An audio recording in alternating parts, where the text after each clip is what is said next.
That's right, my friends. Back-to-back nights. Boy, has this play-in tournament delivered. 4 for 4 so far with close games. Good morning, good afternoon, and good evening to whoever it is in the world you are streaming. Here on Twitter, as well as those of you on YouTube, where we have just witnessed a throwback to the year 2016. No, 2015. Steph Curry, Draymond Green, year 17. I was getting ready. That game was going to end. The Clippers, clearly the better squad there, right?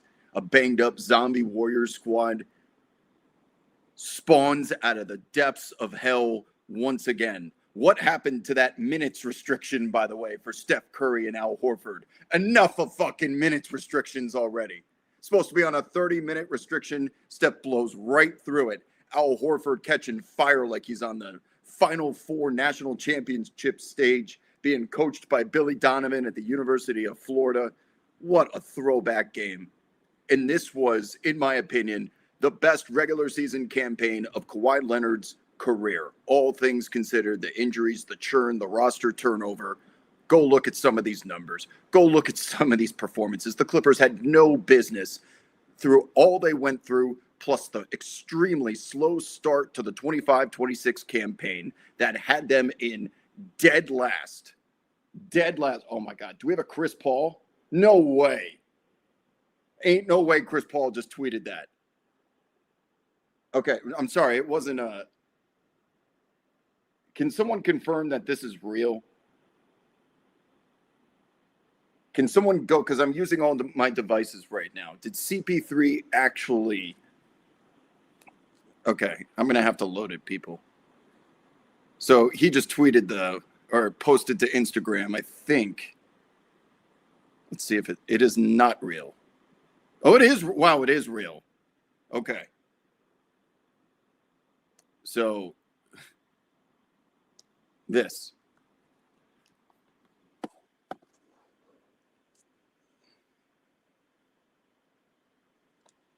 Chris Paul has just posted this to his Instagram story. An all-time Clipper great, reveling. Oh, my God. I mean, this shit just, everything is wrestling right now, man. Hello. Someone in the chat said, hello again, old friends. Oh, dear. Oh, dear.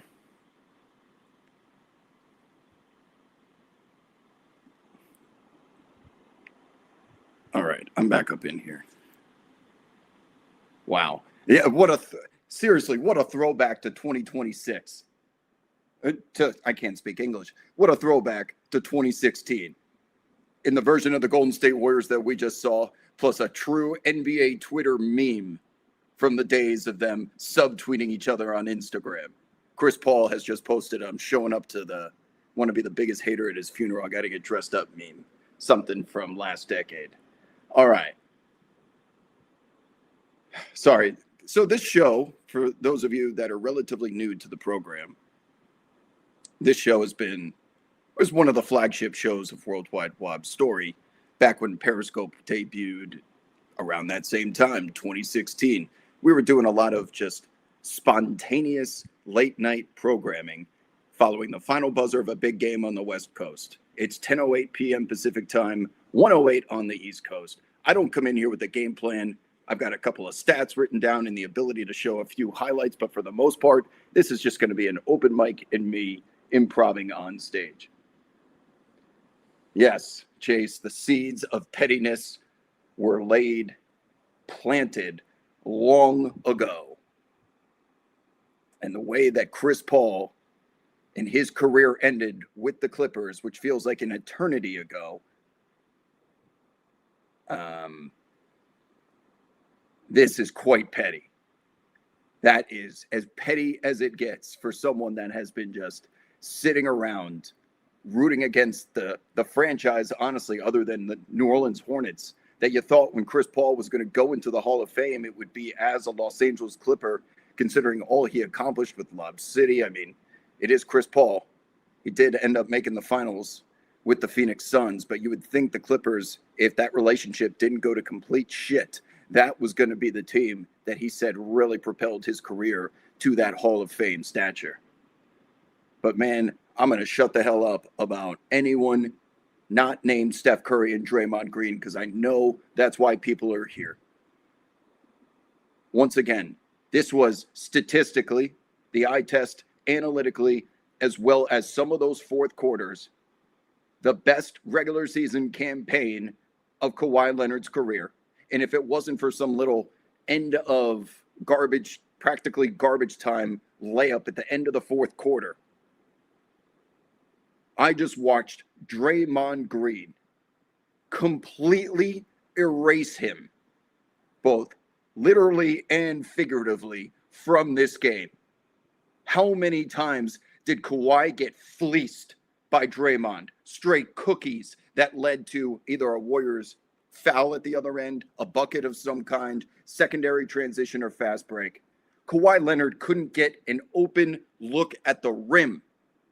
Kawhi fucking Leonard, in those final 3 minutes where they were going to those same ISO sets to get Kawhi the basketball in an advantageous position off of pin down screens like they've been doing for the last 6 months, trying to bring them back to the playoffs after that wretched start and all of those injuries and all of those trades in the CP3 saga. It was always Kawhi getting to that comfort zone, that sweet spot, that give me the fucking ball right here. I'm going to turn, face, rip through, rise up, and there is nothing that you can do about it.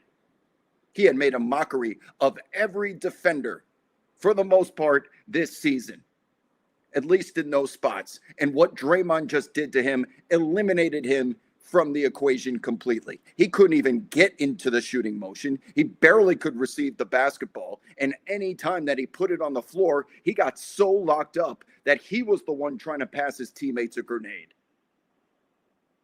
No, I don't want to hear that, Jake in the chat, who says Kawhi is the most overrated fucking player in NBA history. That's coming off as like a Laker fan that's still salty. Kawhi just had the best regular season of his career, but keyword, of course, keywords, regular and season. Watching Draymond go out there and stand tall against a Kawhi that was lowering his shoulder to try and brush him off a little bit and create space to get to the pull-up. Draymond just did not move ever. And I thought he may have blown out his knee or something. There was a non-contact injury where he reached for it, and you can see him grimace on the slow motion replay. He goes to the bench, and then you got the camera angle shows all the Warriors are huddled around him. And I thought he had to go back onto the floor because the Clippers might be shooting free throws, but actually it was just side out. He stays in the game, and he gives you the biggest defensive possession of the fucking season. And then he turns around and just starts staring at all of those sideline fans. He is officially, because this was a conversation that we had last night, a little bit as a joke, but now I'm kind of serious. Guys that you want on your team, but you never want to face, right?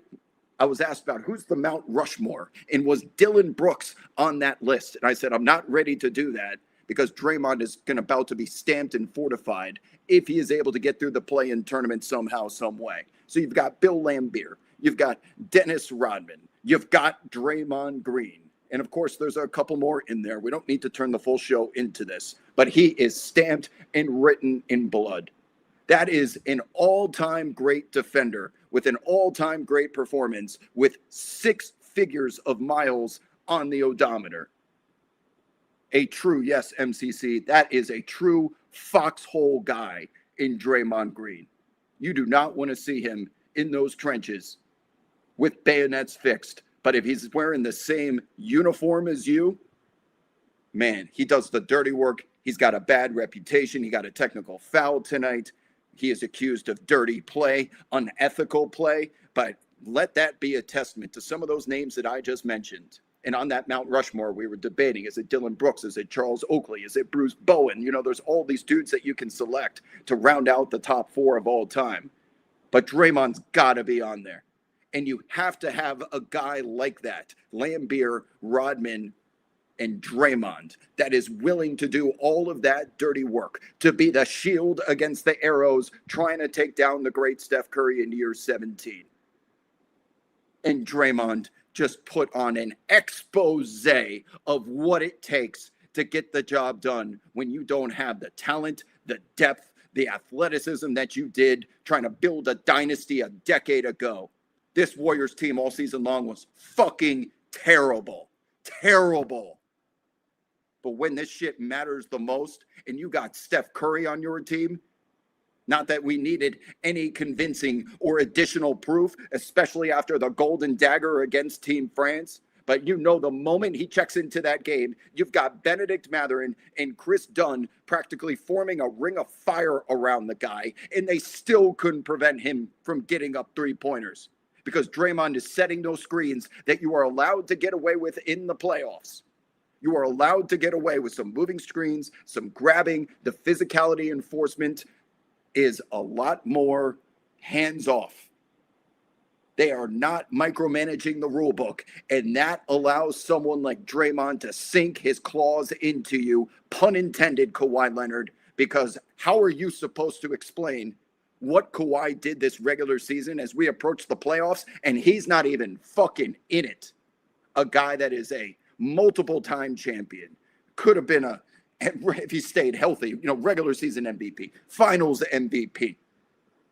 And he's not even in the playoffs because Draymond just made him look as mortal as he has ever been. Sign me up. I don't care if you don't like Draymond, but if you're trying to win battles, you play Draymond. Did you guys ever see the movie Troy, where Odysseus is arguing with Agamemnon about Achilles and him going rogue? I don't care about the man's allegiances. I care about his ability to win battles. That's what Draymond Green does. He doesn't win battles. He wins wars. You can win the battles. He wins wars. Fucking A.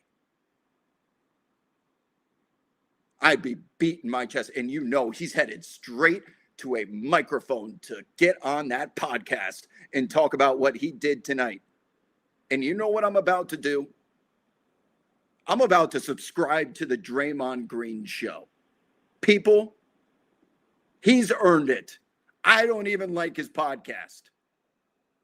I think he's out here just saying shit to get people to watch. But you fucking earned it tonight. Do I have to log into YouTube? You get a sub. You always want likes and subs. Well, guess what? You finally got it. My computer's too slow.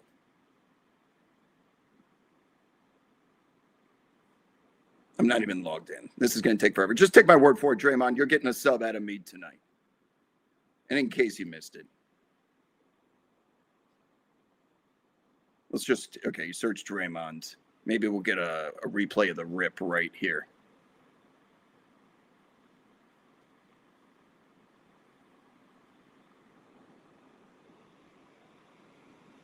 Sorry I'm yapping, people.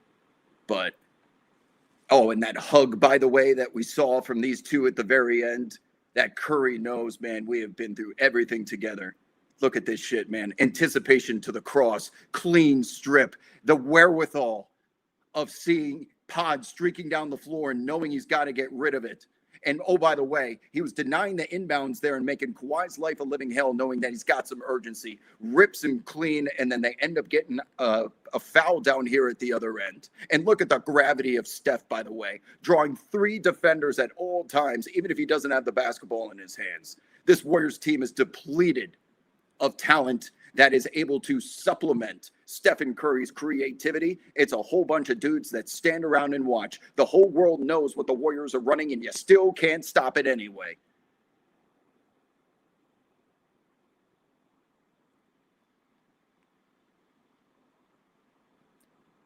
One more time, people. One more time. And this was only one of them. I want to put together a compilation of the final 3 minutes because some of his best defensive plays, well, that one will be the highlight with him just standing his ground without fouling, not moving an inch, and disrupting that rhythm of Kawhi Leonard, who has probably grown to knowing that I can take advantage of pretty much anyone in this league because I am bigger, I am stronger, and I know exactly where I need to be. But so does that man, number 23, right there. Boy, does he play big, man. Boy, does he stand tall. And the Warriors ultimately may be eliminated in Phoenix, but I am not going to let this season expire without acknowledging what Draymond just did to an all-time great player having the best season of his career, period. That was a defensive clinic that I hope coaches show to kids at the AAU level and when they are aspiring to be NBA players and realize, you know what, I'm not Steph Curry, I'm not Anthony Edwards, I'm not 7'5" like Victor Wembanyama. How am I going to make the NBA? Well, here's a good way to do it, because in an NBA now that we've been told prioritizes offense over defense about 75-25, there are a couple of guys out there that can still assert their influence in this way. And Draymond Green has been doing this shit for decades, plural. Who just in the chat said it took a miracle? There was no luck involved here. Draymond created his own luck. Two things can be true. He can annoy the shit out of you. He can be a dirty player to you.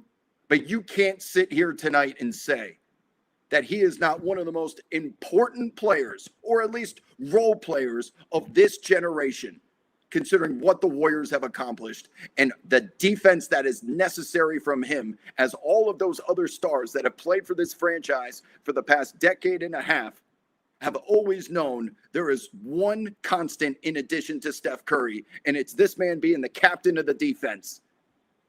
Defense is not irrelevant anymore, especially in the playoffs where you're starting to be allowed to get away with a lot more.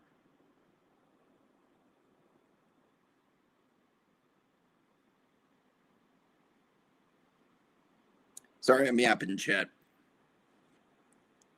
Let's get to some questions here. It's going to take me a second to get this off my screen and come back wide.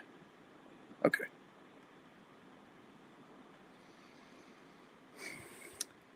I'm going to scroll. Give me a second. If you would like some questions answered, now would be the time. Oh, by the way, yeah, our breach is in the chat saying the Warriors-Suns matchup. Oh, by the way, we know the history between Steph and Dillon Brooks. How about Draymond and Dillon Brooks? May I interest you in a sudden death matchup between the Suns and Warriors featuring all three? The NBA is fucking cooking these last 2 days. That regular season was rough, but we have always known in the back of our minds when there is actually something to play for. When you start getting veteran officiating crews, we saw Tony Brothers in the first game with, what's his face? The guy, oh my God, I can't believe I'm drawing a blank. The guys on the floor tonight are longtime referees, all right? And the difference here is that since they have tenure, they can get away with putting the whistle in the pocket a bit more. Whether it's Tony Brothers, Zach Zarba last night, you can't watch these 2 days of basketball and tell me that it's not a completely different sport than what you see in the regular season when physicality is micromanaged. And I can tell you because I know the answer to this, but the grading system for referees and the referees union does change in the postseason. So those guys that are the big names that are responsible for judging, grading newer referees at Summer League, preseason, and the regular season, they get their grades based on all the calls that they miss for the most part, right? When the tape is broken down, you missed a travel here, you missed a hand check here. We want you to be micromanaging that rule book. In the playoffs, I can tell you I'm not going to tell you how I know, but I do know that referees are graded based on the calls that they make and are wrong. So think of it like an SAT. Remember when you took the SATs? The guidance counselor, the teacher, or the person that was your tutor, your SAT tutor, would tell you if you don't know the answer to the question, just don't answer it at all. Because if you answer it wrong, it's going to work against your score. But if you just don't answer it, it's just a net zero. And then you can build your score with the questions that you're more confident in. And with refereeing in the postseason, there are referees, officials, who are a little bit more hesitant to blow the whistle because they don't want to make a wrong call. They'd rather it just play out. So when I tell you that the game is officiated differently in the playoffs, it is very true and not just an opinion. Ben Taylor, thank you, chat. Thank you, Chase. Thank you, Insanes. Ben Taylor, Tony Brothers, you name it. You're getting all sorts of tenured veteran officials, if not crew chiefs, for these sudden death games. And because they would prefer to let the game play out, you're going to see a lot of free-flowing basketball where physicality is being allowed to a level where it's last year. Remember when Jaylen Brown was saying in the first round of the playoffs, these referees are going to let us kill each other. We're going to end up brawling by the end of this series. And then they had to make a correction as we got to the second round of the playoffs. And I can tell you because I in last night's show, I told you I had to get to bed and prepare an interview. I interviewed RJ Barrett today. And one of the last questions that I asked him, this will be available either tomorrow or Friday on SiriusXM. I asked him about the physicality difference because he's been through several playoff runs with the New York Knicks. And now that he's with Toronto, I wanted to hear from him the difference between the regular season and the playoffs. I didn't ask him to name names, but he goes, man, listen, if you ain't bleeding, you ain't getting a foul call. Absolutely. The players know the tendencies of these referees and the whole game changes. He name dropped Tony Brothers, Scott Foster. I was like, whoa, shit. All right. Still, he wasn't saying bad things about him, but they have scouting reports about the referees the same way that they do the other team's players and coaching tendencies and the sets that they run in the half court. So it was a really interesting answer because I think that it's obvious what he was going to say, but the level of detail and how he says you won't see players do as many rip-throughs anymore because if that ball gets swiped, if it gets knocked loose and jarred, you're not getting that foul call anymore. They just let that shit play on. And if you watch the first game tonight between the Magic and the 76ers, you could see Tony Brothers took his index finger out and he was going like this multiple times because the player kept looking back as if, are you going to call this or not? And he said, play on, play on, play on. I'm trying to tell you, I'm not going to call it tonight, man. Play on. And you would hope that would favor a really physical player like Paolo Banchero that can start lowering his shoulder, knowing that I can get to the rim without having to worry about a push-off or an offensive foul for excessive, space creativity or space creation. But when you can't shoot like Paolo Banchero, it's a little bit of a problem. We'll talk about that in a little bit. Let me keep getting to some of these chats because you guys are flooding in here. Commissioner F says, let's be real for a second. They still aren't even in the playoffs yet. That's fine. But this was featuring two of the biggest superstars, not just all-stars, not just stars. This game was featuring two of the biggest stars of this millennial generation in Kawhi Leonard and Steph Curry, but a very important main character and a final boss of a dynasty and a defense in Draymond Green that just reasserted that influence that I thought died the moment Kevin Durant went down in Toronto during the finals. And then Steph Curry goes nuclear in 2022. That finals will be about him. And Draymond had always kind of been lurking in the shadows, but boy, did he come out of the grave tonight. Oh, and by the way, good job. Good job, Clippers. Good job. Oklahoma City. Guess what, people? Oklahoma City after tonight is now in the lottery. That pick, which I believe was part of that Paul George trade, right? It's time to collect your debts. As we zoom in for a second here to see that the Clippers are headed into the lottery in the 12 spot.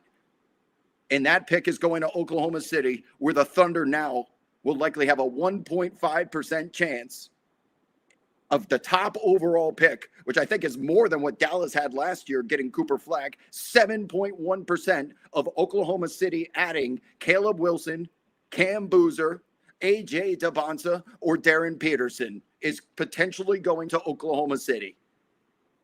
At least 7.1% of the time.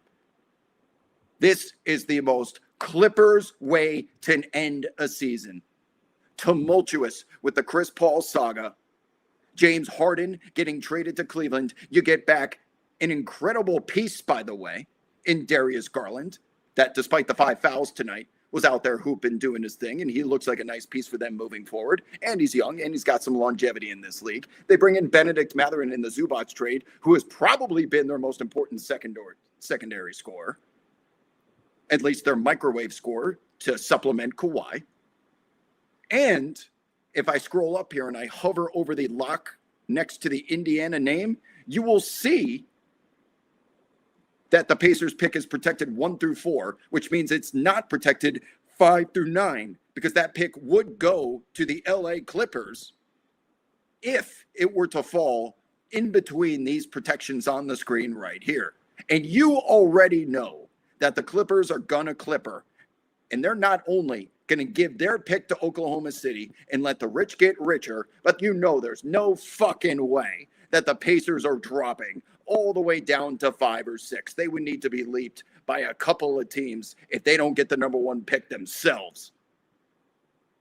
The fucking Clippers. This is why you do not drink the Kool-Aid ever anymore. I have been Clipper sober for a year now. I got one of those little badges, that says sober, good job, and you get to pin it, and I have not believed in them for a second anymore. I am so tired of relapsing and going down that all-nighter binge of believing in this franchise to do anything productive.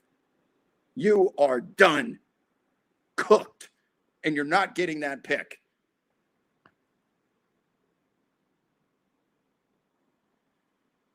What else you got, chat? Chase says that Draymond was on one fucking leg at the end and still locked Kawhi up. You're damn right.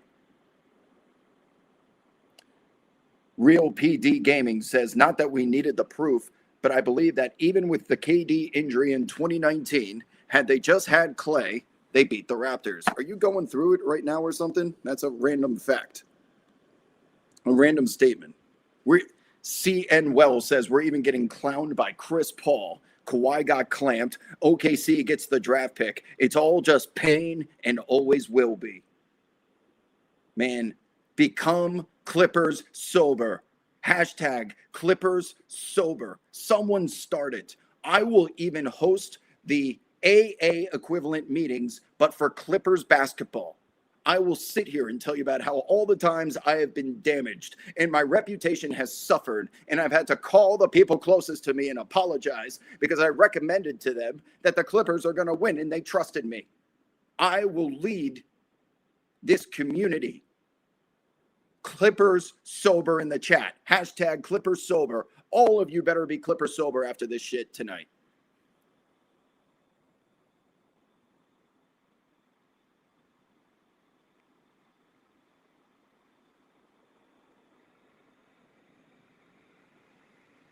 Kyle's asking me, Suns, Warriors, who's my pick?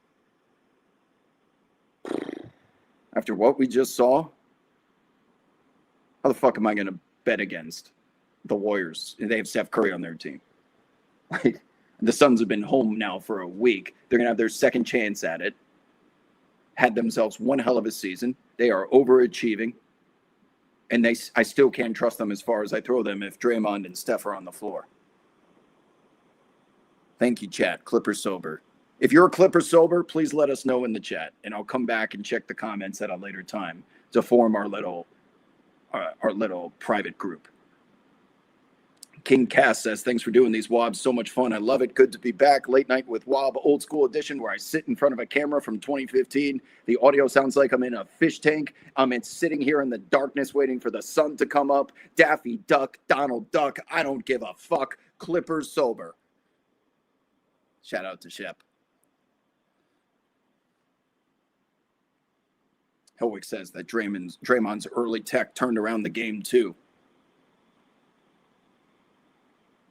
Al Horford deserves love. Boy, does he ever. How many How many threes did that man end up hitting? We're going to find out in a second as I take 50 seconds to load the NBA webpage. Give me a second.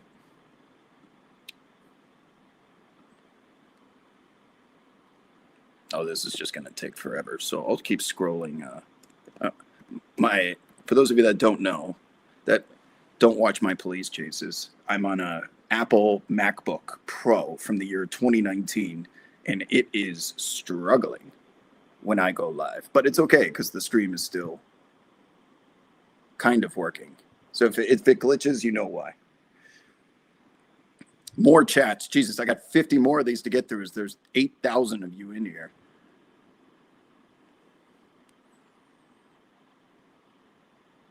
Jake says you might also be helpful to keep in mind that Dre has played against Kawhi for a decade plus. Okay. Does that mean I'm supposed to have more expectations that he can? No one has stopped Kawhi all season long. Do you guys understand where the Clippers? They were in 15th place in the Western Conference at one point at the beginning of the year. They were below the Jazz and the Pelicans. That's how bad things were.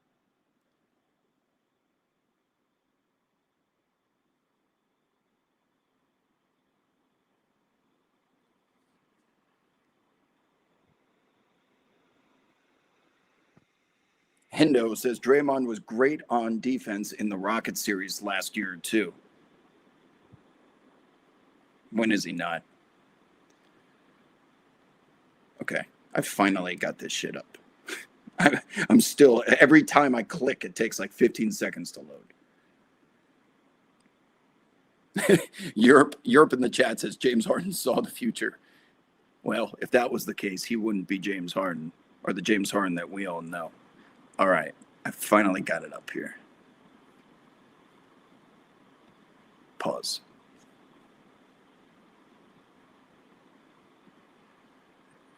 Pimpin' Nito King in the YouTube chat is saying no blood, no foul makes the game so much better. Boy, does it. I don't know if it's sustainable during the regular season because guys are getting hurt with the sniffles and load management strategies. If they were permitting this type of physicality in the regular season, everyone would be dead. So maybe there's some middle ground there, but I just don't know if that's realistic. Here we go. Al Horford tonight, 5 of 8 in 22 minutes, 4 of 7 from beyond the arc. Al Horford still a -7 in the plus minus, which is why you can't always take those for face value. How about Pods out here? 5 of 11. But Steph Curry, man, so blasts through the 30-minute restriction. He plays 35 minutes and 47 seconds, 23 shots. It felt like every single one of those was contested. How about that spin off the glass, the top of the glass on the layup and the up and under? I mean, Jesus Christ. Is this guy ever going to stop?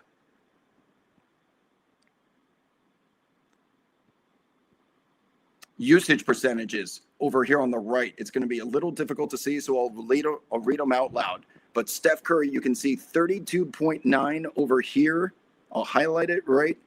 That's near 33%. To give you guys an idea of how high that is, Denny Avdia last night in his 41-point performance was 32.3%. That's how much Steph Curry was on the ball this evening.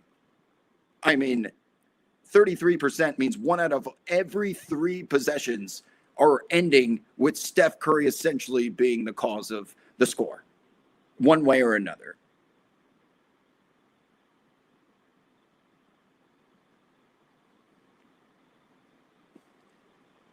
Thank you to everyone tweeting Clippers sober in the chat.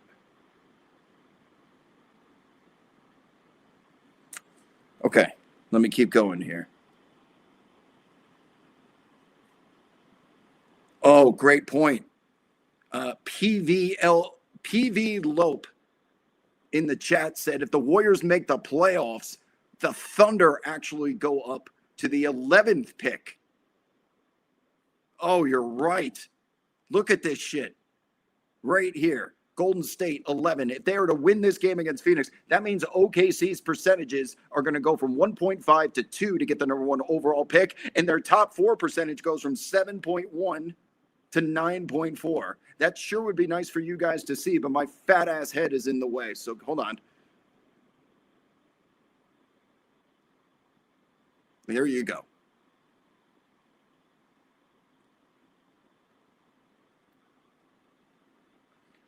There are your percentages right there. Golden State in the way. The Clippers pick going to OKC after this catastrophe tonight for the Clippers. And they had no business losing this game. None.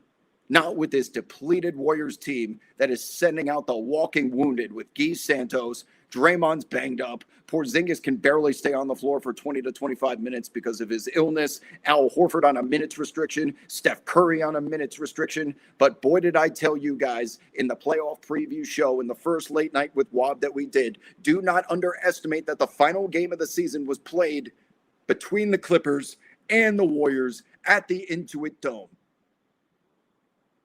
And inside that arena, the result, honestly, didn't mean that much. But because the Clippers were using it as their dress rehearsal, it is very difficult to beat a team multiple times. And it honestly didn't even matter who won or who lost. But the Warriors got a look at that team, at those sets with Darius Garland on the floor. Some of the starters had limited time, but they were able to download, obviously, enough information to keep them in this game tonight.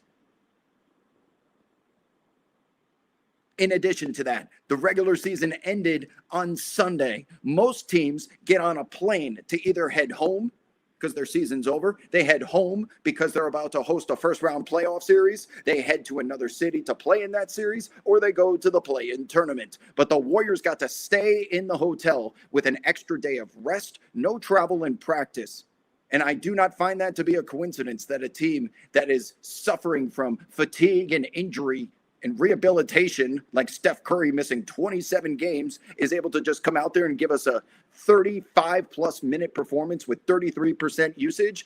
I will say that that was a perfect storm of managing his minutes plus the luck of being able to stay in the city after that Sunday game.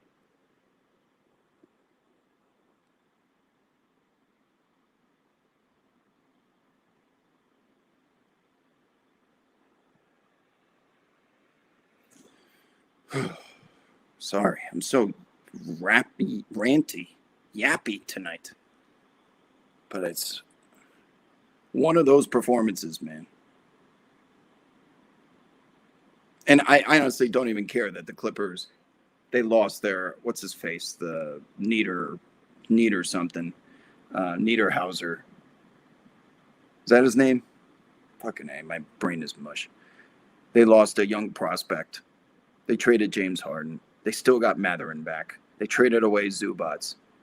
And having Kawhi on the floor made you feel like they had a puncher's chance against anyone. They even had games against Oklahoma City where Kawhi almost pulled that shit off late a couple of times in Los Angeles. Like, wait a minute, if they play in a 1-8 matchup, are we about to have a series? There is no business. But Kawhi was just that good all regular season long. And for him to be eliminated in the way that he was tonight is simply shocking.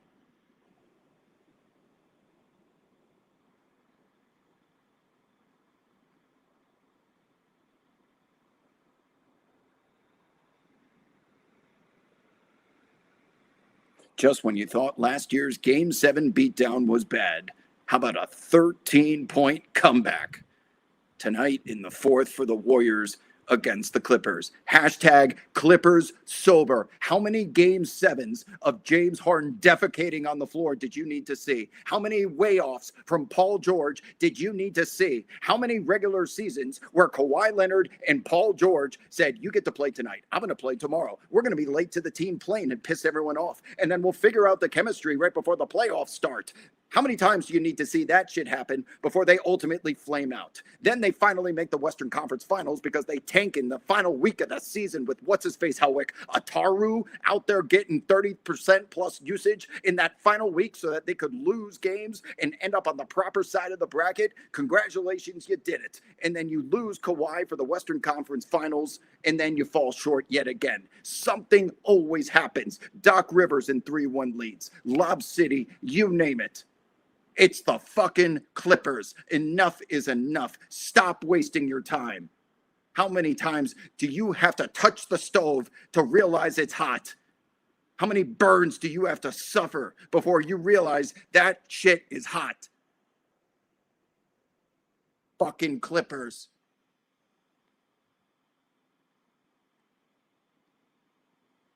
Oh, here's a little funny inside baseball thing for you, too. Told you I interviewed RJ Barrett today. Guess what? If the Clippers were to win this game, I was supposed to go interview Ty Lue or a player in preparation for the playoffs. And I told my producer, guess what? It's the Clippers. Let's pump the brakes before we start scheduling shit because Lord knows what's going to happen tonight.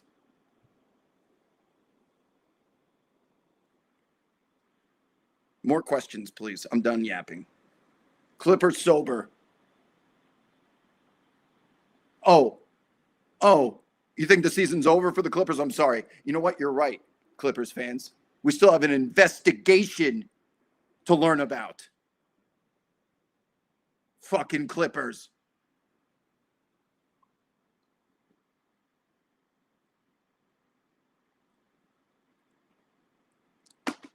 I would not I would not be a good employee if I did not, I should say, a good ambassador of the brand, if I did not take a moment to shout out the sponsors of tonight's stream, and that is ProfitX, America's #1 sports prediction market, people. If you are looking to capitalize on the Clippers in the future or anything going on in the NBA playoffs, I hope you consider ProfitX as your home. I'm going to leave it up on the screen as I read some of your comments now.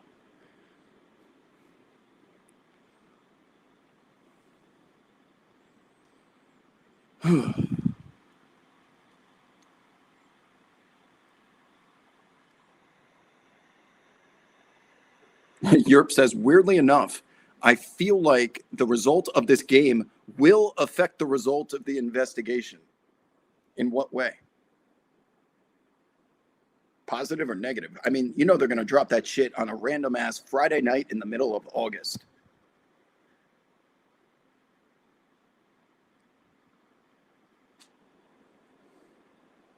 Listen, Draymond and Dylan, we know the history. Steph and Dylan, remember when this shit went on with Dylan and Steph a couple of years ago? I haven't forgotten, and I'm sure Steph hasn't either. One of the most brutal nights right in Dylan's face was on that floor in Houston, if I'm not mistaken. Not Memphis, but Houston. Hellwick, fact check me. I know you got a memory like a sponge. You probably even know the game and the date of when that happened. One of the most brutal nights.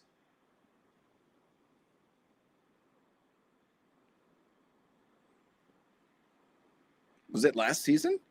Or was it the beginning of last season? I'll wait for Hellwick. Or someone can Google a date. Violence at the rim. Yeah, this is pretty much Radio Roulette. Radio Roulette had more technology. It had more graphics. It had more routine. Most content creators are moving forward with production value, right? They're turning into Hollywood. They're reinvesting in themselves. Here at Late Night with Wob, we go backwards. We are trying to maintain the culture of Periscope and Meerkat in 2015. The more bootleg and VCR the stream looks, the more I like it. It's more genuine that way. Makes me feel young again. We just need roommate Katie up in here. Thank you. Joris in the chat says, Clippers sober. All of these fans, whether it's of the Clippers or just in general, someone that say, you know what, the Clippers are actually pretty decent this year. If you type Clippers sober, it means you take an oath to never trust that franchise again.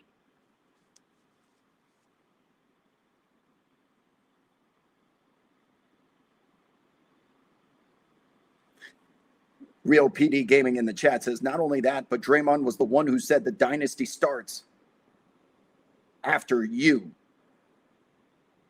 To Dylan Brooks. Oh, it's been a minute. The fights that they used to get into, the verbal altercations, the dynasty starts after you. after you leave. That was in Memphis, wasn't it? That was between the Grizzlies and the Warriors, if I'm not mistaken. God, there's been so many instances and run-ins. Suns Warriors. All of a sudden, we do have a rock fight on our hands Friday night. This is a clear your schedule game, sudden death basketball. They told me the NBA is not March Madness. It's not college. Bullshit. The play-in tournament once again delivers, where we have high-quality basketball from some of the biggest names in the sport's history. We've seen LeBron go through the play-in tournament. AD, Anthony Davis. We have seen Steph Curry, Ja Morant. Fucking A. The play-in tournament, even though it permits more regular season teams to make the postseason and it does dilute the regular season, boy, does it make up for all of that. Because all of a sudden in these past 2 days, I don't really give a fuck that the regular season is boring right now. I got this shit in my veins and I need more. I'm fixing for another game that we won't get until Friday. Adam Silver has intensified. Now, why are these play-in games astonishing per double AVT in the chat? Because there's something to play for. And when you get stars inspired with real stakes and the possibility of their season ending, I can put this version of the NBA up against any other product in professional sports. Any product. The problem is you can't replicate this for the first 6 months, and everyone knows how much better it can be. You're always chasing that high, which is why there are legitimate and justified gripes with the regular season. But man, when you finally get through the mud and come out the other side, I'm going to be standing over here with like Andy Dufresne and Shawshank Redemption, and I sure hope you join me.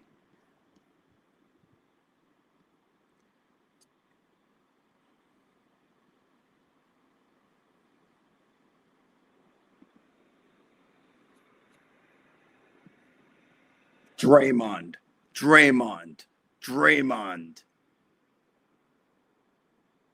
God damn. What's funny is whenever someone bitches about Draymond, has something negative to say about him, it's very rarely about his contributions to the team that he plays for. It's always about something he does to your team, something that he says, a demonstrative or insulting action, all of which, by the way, completely acceptable to be upset about.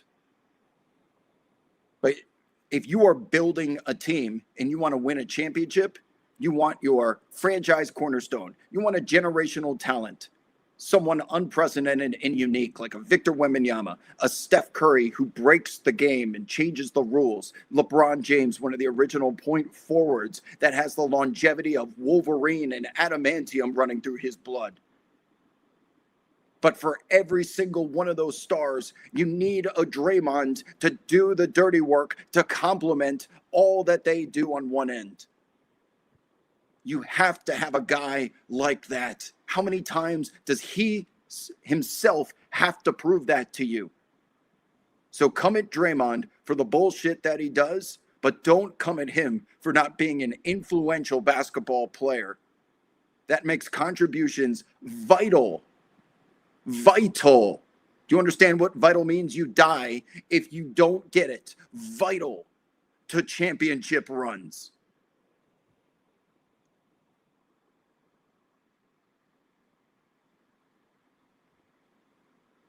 Romotron says, Wob, my good friend of 10 years who owns Clippers season tickets, told me that Clippers season tickets cost $500-ish for a season and has an efficient payment plan. He basically convinced me, and then today happened.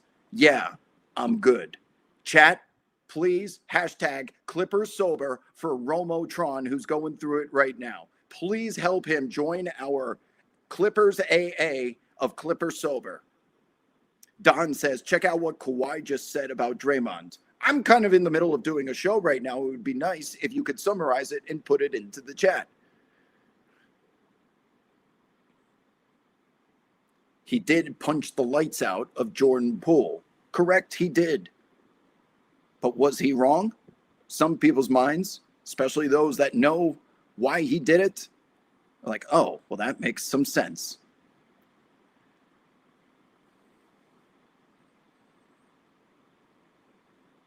Clippers sober. It's such a great feeling to get that poison and toxins out of your system in your life. Kawhi was asked about aspiration, and he said he thinks he's in the clear. Okay. Are you trolling, Stoney, or is that something that was actually asked? Can someone tell me what he said about Draymond? It's got to be available on the internet somewhere. $500 for season tickets in this economy, I'd do it. People, I just paid $20,000 for Lakers tickets up front. That's part of my business. I sell a lot of them. But because of the new Lakers ownership, all of the seats that I have, they are forcing us to pay up front for our tickets. Otherwise, you get hit with an admin fee depending on where your section is. And that admin fee of 3 to 4% on $20,000 is just another extra $1,000 out of my pocket.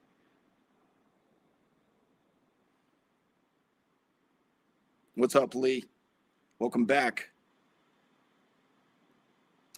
Don says, Kawhi said nothing crazy. He just admitted he was having a hard time getting up shots tonight. Boy, do I believe it.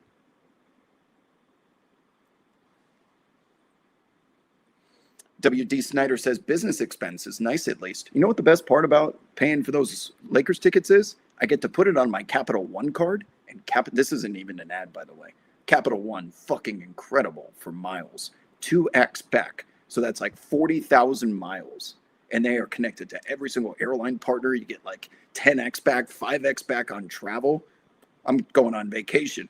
But you just have to be able to pay upfront money that I'm not going to see until this point next year. Just like now, I'm just finally getting paid for this season. And then I take that money and I got to pay the Lakers with it.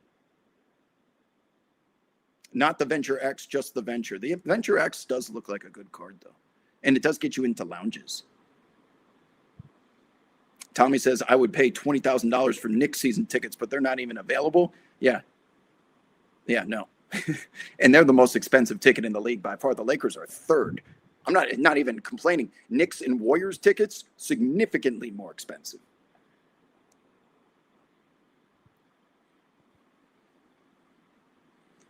Connor says, I can't wait till the Hornets smack the Magic and Jamal Mosley gets fired in 0.2 seconds. And the Athletic story drops 5 minutes after the game with the juicy behind-the-scenes stories of how bad the locker room was. It just feels like, well, you know what? Two things can be true. Jamal Mosley is likely going to get fired, and he will also get rehired by another team like this.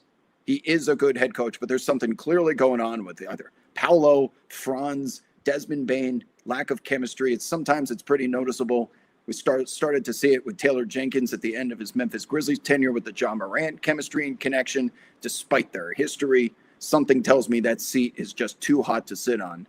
And if they end up losing, it's almost a lock. But he will be picked up as he is favored by the New Orleans Pelicans guys and Joe Dumars and Troy Weaver. He's going to be getting another gig very quickly. But you can't fire players, people. You can only fire the coach.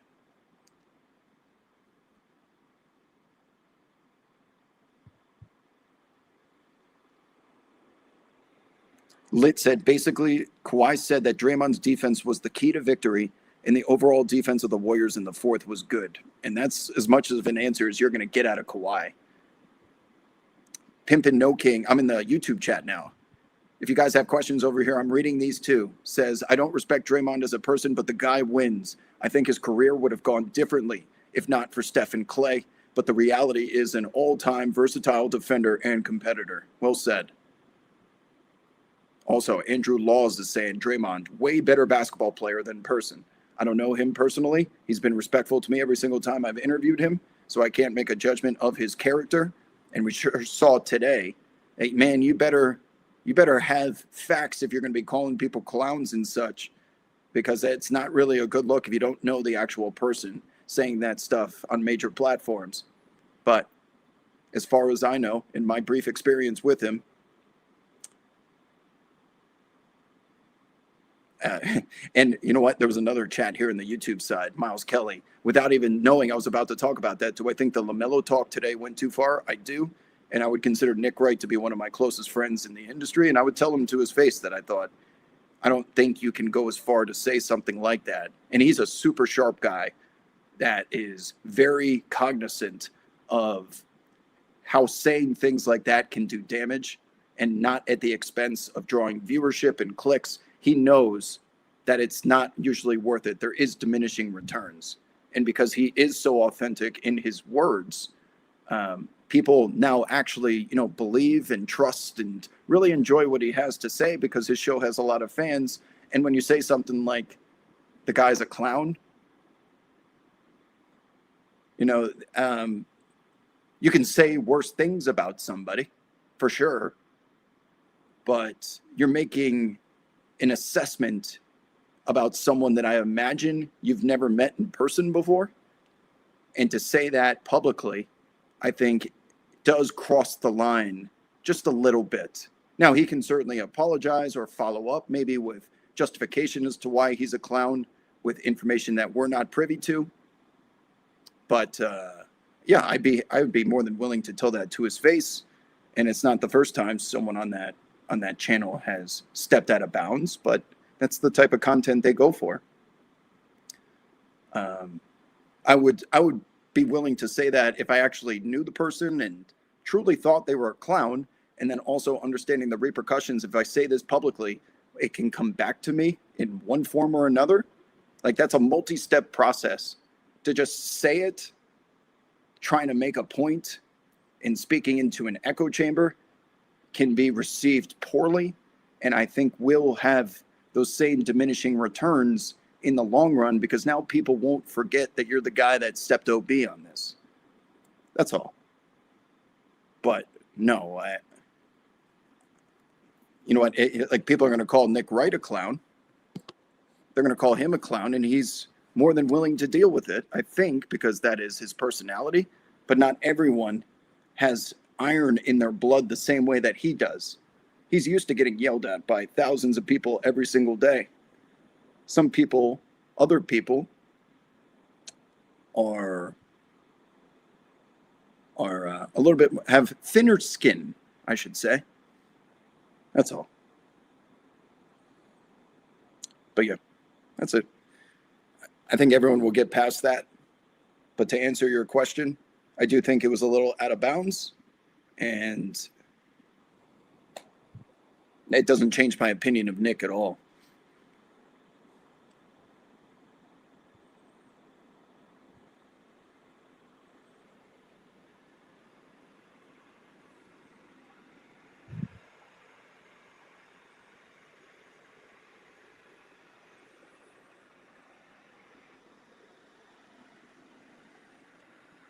So remember last night how I said, fuck.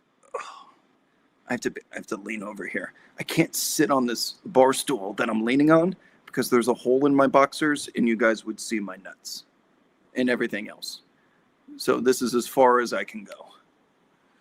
Big ass hole ripped at the bottom of my boxers. So I'm trying to prevent that from doxing my private parts. But I needed to stand up for a second.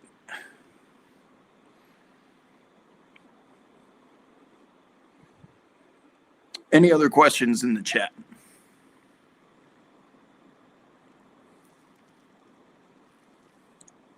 Philly versus Boston, two classic franchises, two I-95 cities.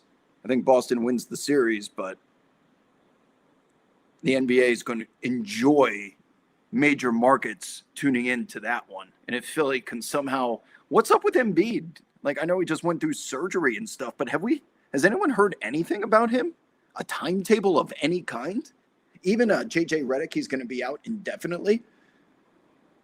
You know how JJ said, don't even ask me questions because Reeves and Luka they're not close practically. Stop implying that they're not going to be around for this first round series. I haven't seen any sort of timetable. And I'm not saying that Joel needs to rush back. I just have no clue. I'm in the information trenches of the NBA, and I still haven't found anything. And he was sitting on the sideline enjoying tonight's game. I'm like, is he about to play? But by winning this game tonight, they get off Thursday, Friday, Saturday. I don't think the 76ers play again until Sunday because that's Boston's game day.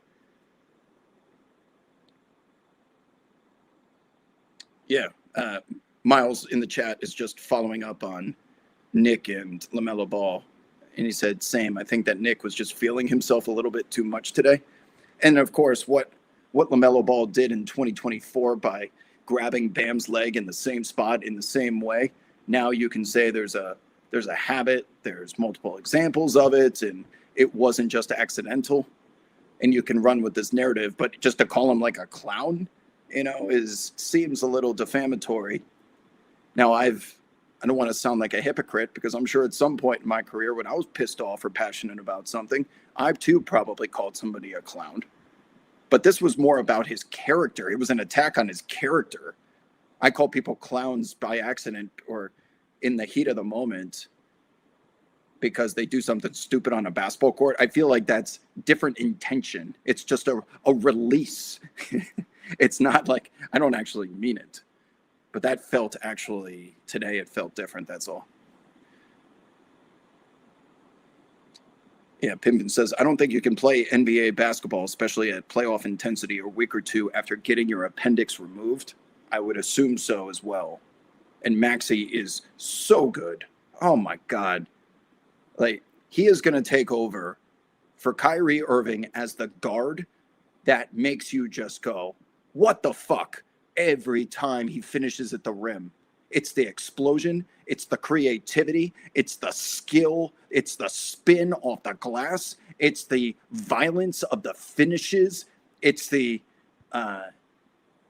fearlessness of attacking anyone in that restricted area, whether you're Wembanyama or Muggsy Bogues. He don't give a fuck. He is so good. He's so fast.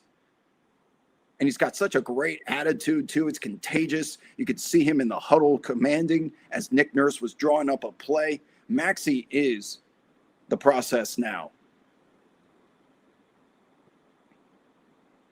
Lorenzo is asking, the Suns are a better matchup for OKC. No, and by better, I mean they get beaten 5 and not 4. It's still going to be 4 either way. But come on, man. Steph Curry, Oklahoma City, bang, bang. Even with a zombie Warriors team compared to a decade ago, there's still going to be the slightest shadow, this dark cloud of Steph Curry PTSD and what he did to that franchise for half a decade straight. Oh, Vegan Barbie, you dare enter this chat, this domain, after spending the entire year gaslighting me into believing into this Clippers team. I demand right now that you hashtag Clippers sober.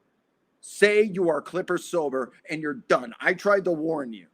You have been a loyal commenter all season long here.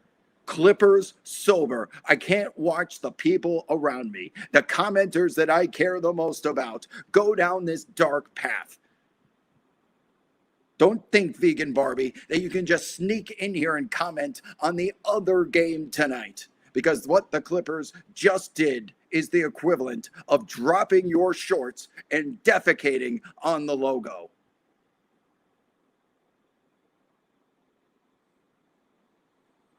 Were you at the game tonight, Vegan Barbie? Is that why you are so tardy coming into this chat? Oh, King in the chat is saying, I can't imagine a single media individual called out Miles Bridges after his incidents. It's a double standard. Yeah, the difference with Miles Bridges versus some of the other stuff that occurs is because of the legal process. It took so long that people just grow apathetic to the result, whether it's no contest, guilty, not guilty, despite the court of public opinion. Once that no contest was finally, and then he got back to the NBA, people had just kind of moved on from it. Right? It's more of reactionary in the moment type of events, which is how that double standard is built. but because he went through the legal process and was approved by the NBA to return, now he's out there being a major contributor to a team that may make the playoffs, and you'd be surprised how quickly fans forget. The NFL is a reminder of that all the time.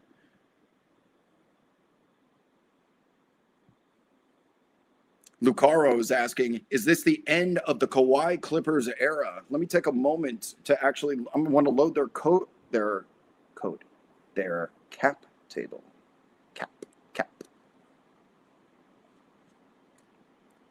Los Angeles Clippers salaries.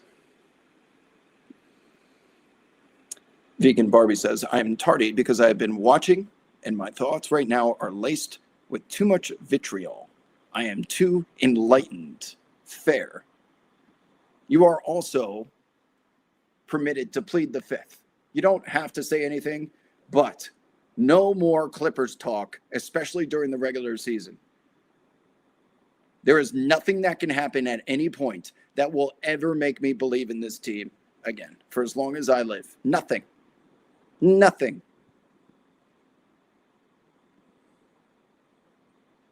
I have been burned too many times, Vegan Barbie. Let's take a look now at the Clippers cap table and see the doom that faces them. As they obviously are losing their pick to Oklahoma City, they have a very, very small chance of getting Indiana's between 5 through 9. But Kawhi Leonard's going to be coming back on an expiring contract with $50.3 million. Darius Garland is probably your most attractive piece, making just $42 million. But considering that some of these contracts are going to be stretching into the 70s, that's actually a pretty decent deal. John Collins, a major contributor, is headed into free agency. Bogdan Bogdanović, a name that was supposed to be a mainstay in this rotation, especially with all the churn and turnover, really wasn't that much of a contributor. I wonder what happens with that team option. Derek Jones is on the books for $10.4 million. We have a qualifying offer set up for Benedict Mathurin, which I assume is going to turn into restricted free agency, and then the Clippers bringing him back. Brook Lopez has a $9.187 team option, which I assume they're going to pick up because he was as important of an offensive player as the Clippers had all season long. Isaiah Jackson in the trade for Zubats is on the books for $7 million. Nico Batum, team option. Chris Dunn. So you know what? We're running back, and there's the Bradley Beal. Niederhauser as well is probably their most exciting rookie deal contract, and someone that was showing some real promise before his injury. But yeah, for the most part, it's going to be the last season of Kawhi. Who knows what's up with him? Is he going to want out and to go somewhere else? Is someone going to take a rental on him? And Lord knows what the NBA is going to decide with the aspiration case. So this is just a team in limbo that has nothing to look forward to like usual, other than Darius Garland and Niederhauser becoming Murray and Jokic. It's the only way. Doomed.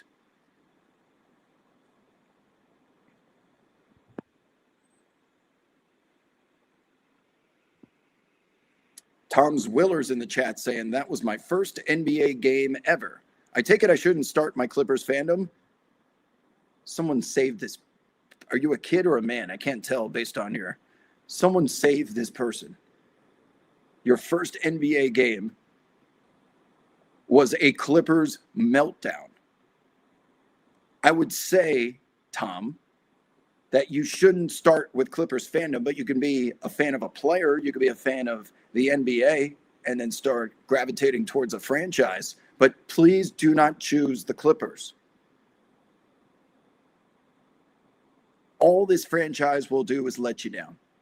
And as someone that has been on this planet now for 38 years and can say that I have been a New York Mets fan and a New York Knicks fan for the entirety of my life, if you just want to end up like me with gray hairs in your beard before you turn 40, keep rooting for the Clippers. Keep rooting for the Mets. Now, I'm a little bit different because my other teams, the Indianapolis Colts, the University of North Carolina Tar Heels, have had some success and I've seen championships, but I have two teams that have not graduated and left the nest yet, and I promise you that I refuse to die until I see them win it at least once. With the Clippers, you will be cursed with immortality. That sounds pretty cool. I get to live forever. No, it doesn't. When you're stuck in purgatory, that train station that Keanu Reeves was in at the start of the second Matrix movie, you're just going to be there forever watching League Pass and the Clippers go 41-41 and have a flame out when it matters the most. That's your life that you're looking forward to. Save yourself. I bet being on the wall is fun, especially when you get cheap tickets.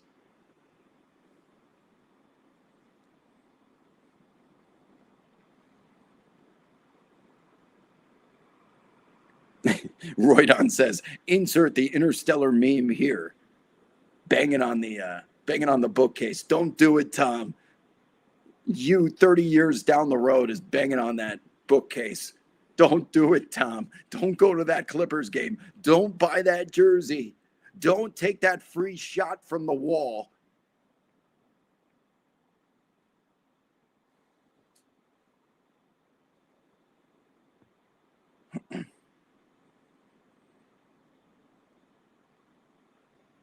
Vegan bar. Oh, okay. There we go. Thank you, Tom, who has officially declared himself. Hashtag Clippers sober.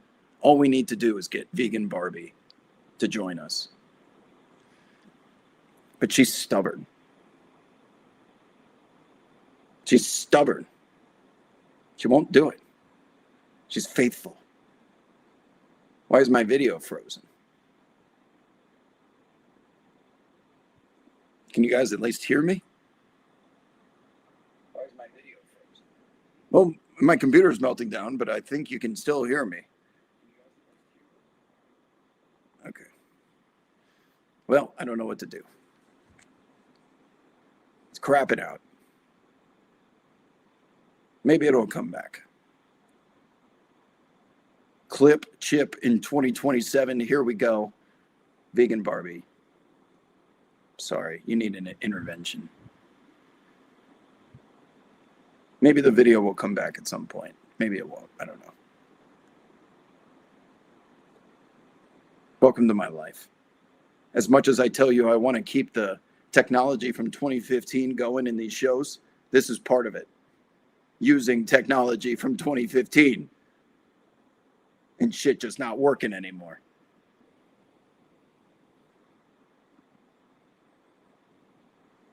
Maybe if I turn off, what does visual effects do? That can't do it. It can't work.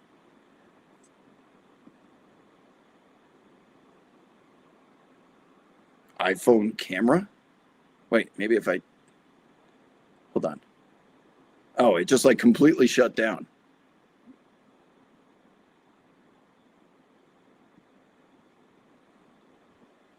Let's see if this works. Oh, that's my bed. I don't know how to turn it around.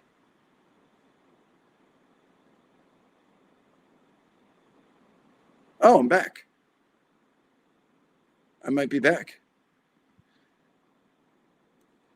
All I had to do was blow in the cartridge and plug it back in.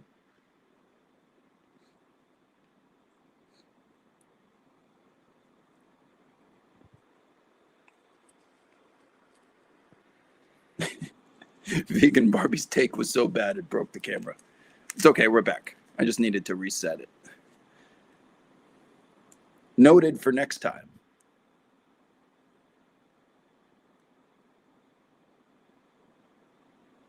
Can Dylan Brooks make life hard for SGA at all, or no chance? No chance. Yeah. You know what we did back in the day with N64 and Sega Genesis? We took the game out, put it back in, and it worked. All I had to do was to my camera, and it started working.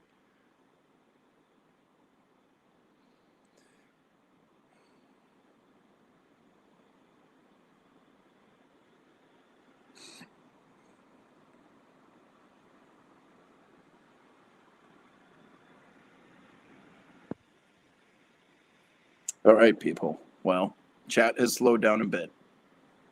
So I think we should say goodnight. Back to back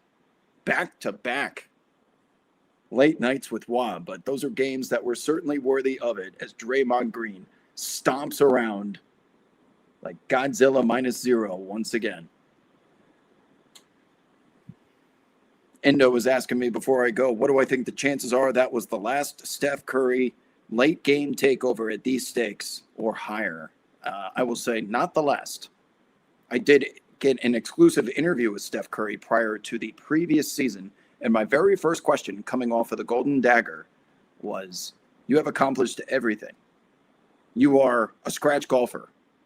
You have more financial resources and success that you can just say goodbye to the game and be known as one of the best of all time, no matter what happens from this point forward. So why continue to dedicate yourself to this craft? And his answer was, he's just addicted to the competition. He's still got more left, and he wants to win another. It's that simple. So I think Steph Curry is going to be around for another couple of years.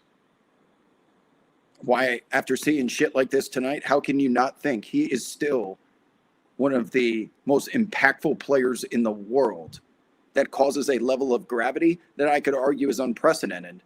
How far you have to chase that guy around the court and where you have to pick him up, that he's doing this and the whole team is just trying to give him a grenade through a dribble handoff.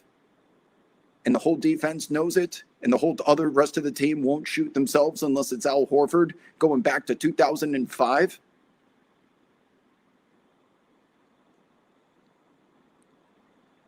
Four for four, Coco Mamba, play-in tournament games, and the play-in has always been awesome. This isn't just something new.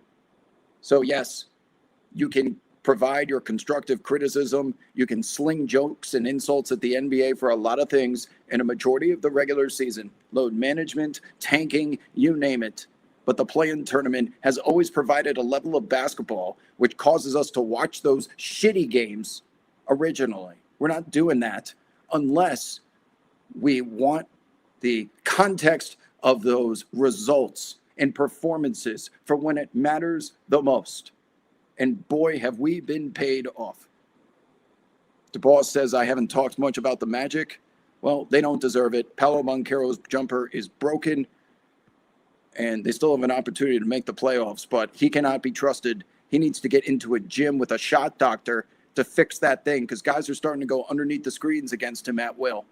Now, we talked about this on today's radio show, and I asked Antonio, as someone that played 13 years in this league, when you're going through a rut, is it as simple as hiring a shot doctor, going into a gym in the middle of Spain like Domantas Sabonis did, where he became the league's leading three-point jump shooter in low volume for a short period of time?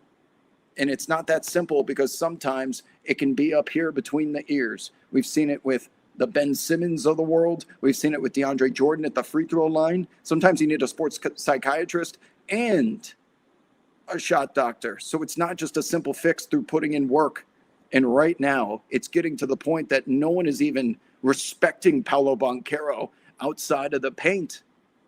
And now you could start forming a wall, the way that teams have learned to do that against Giannis Antetokounmpo. Don't forget to say something nice about Royce O'Neal. Royce O'Neal is still in the 2026 postseason, and the Clippers, Kawhi Leonard, are not. Stat of the night from Mr. Helwick, who says Al Horford and Brook Lopez combined for more threes in the final 6 minutes than they combined for in the first 5 years of their respective careers. Brook Lopez, famously known for being someone who didn't make a three for the first decade of his fucking career. My God. And then he just started launching them, I think, once he got through his Los Angeles Lakers days. And yes, if you missed it, CP3's Instagram story is a must-see. Vegan Barbie, do not look.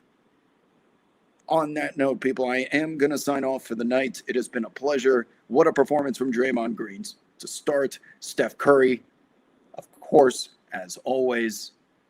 And the Magic are in some trouble. We got some big boy basketball to be played. Oh, by the way, if the Hornets win that game, against the Magic and advance to play the Pistons. The biggest brawl of the season between Moussa Diabate, Miles Bridges, and that's when Beef Stew stormed the court like Stone Cold running out of the Royal Rumble tunnel. We could get Hornets, Pistons, 7-game series. We're going to get Dylan versus Steph and Draymond. The franchise starts after you. Mr. Night Night. Big time hoops coming up in the next couple of days, people. It's been a pleasure. I will see you guys on the timeline. Deuces.